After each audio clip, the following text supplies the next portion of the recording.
If you're in the middle of a sciatic pain flare-up, it may take a few treatments to get better.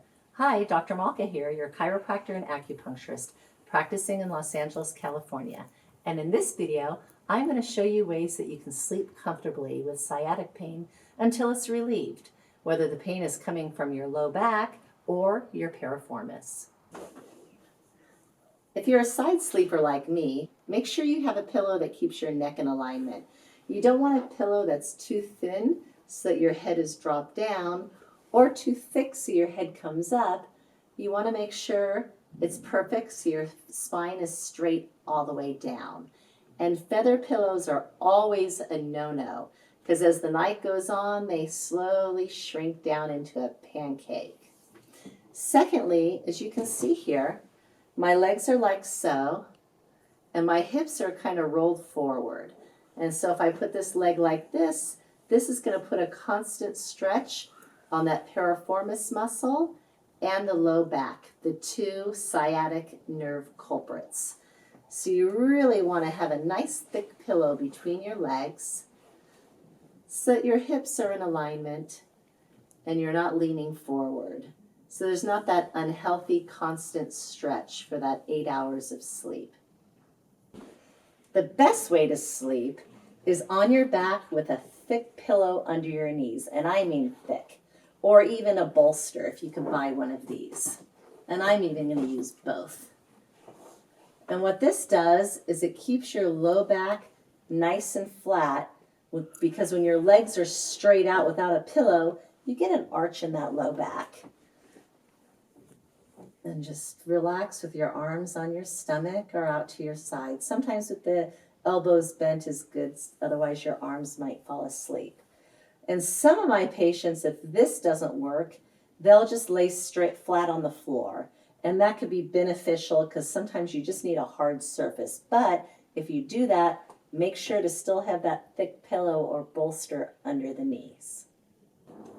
How you get in and out of bed is really important. If you hinge up like so, you really risk hurting your low back.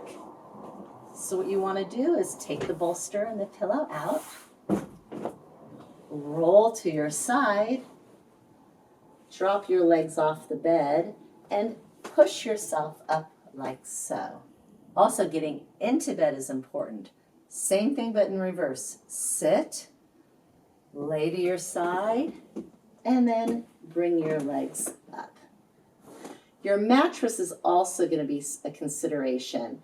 I recommend a firm mattress with a pillow top so that you don't get sores on your bones, especially women, because we have larger hips and they can kind of bore into the bed and cause pain.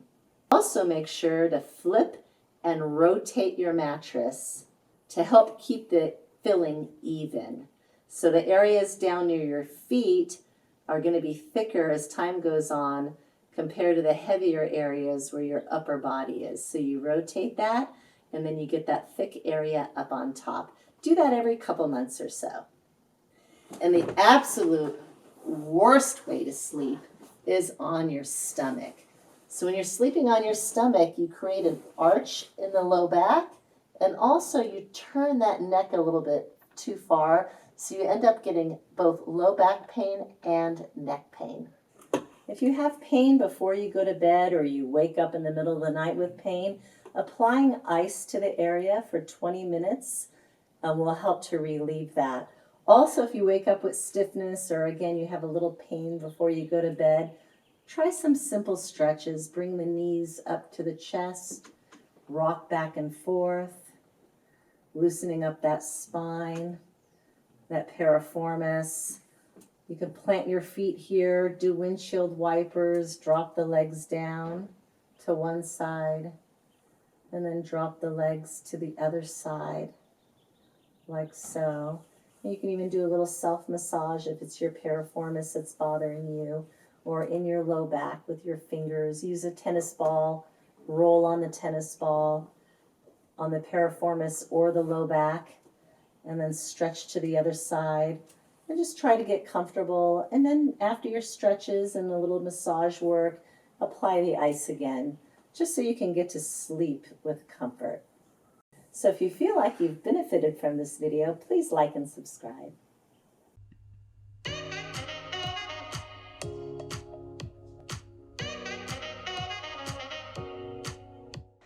We will be launching a new YouTube video every Wednesday and Friday at 3 p.m. and I'll be available for any questions you have or suggestions for future videos.